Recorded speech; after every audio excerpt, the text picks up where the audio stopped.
I wanted to change gears a little bit, talking about advocacy and the roles that the ESOL teachers are playing in their school community, particularly around questions of special education, identifying children's needs, particular services, and how you see the role, particularly of ELL, ESOL, bilingual specialists in that area.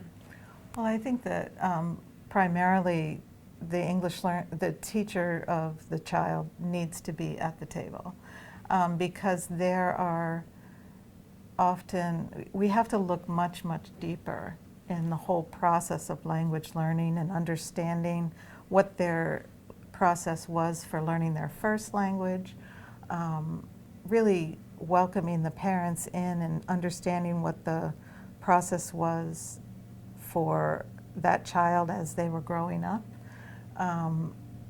Has there been any birth trauma, or were there any social, emotional, or poverty issues that impacted their learning up until this time?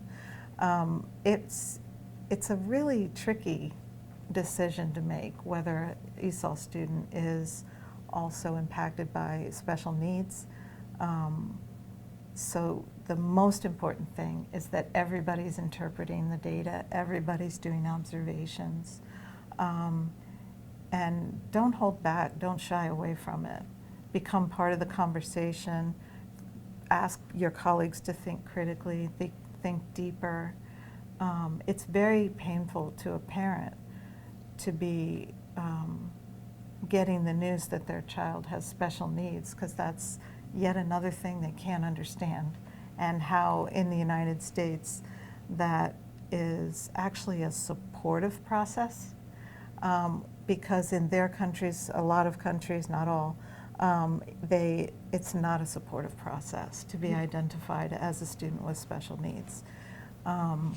So we have to be careful with that whole process and really understand the families and get good data. I do know that a lot of us are like, well, let me just work with what's presented to me. But Dr. Sylvia Sanchez and Dr. Ava Thorpe, also in our book, would tell you in their dilemmas process that you have to look deeper. You need to slow the train down, and you have to really look deeper and try and figure out more about that student, check your own cultural perspectives, and really understand the circumstance before making any decisions.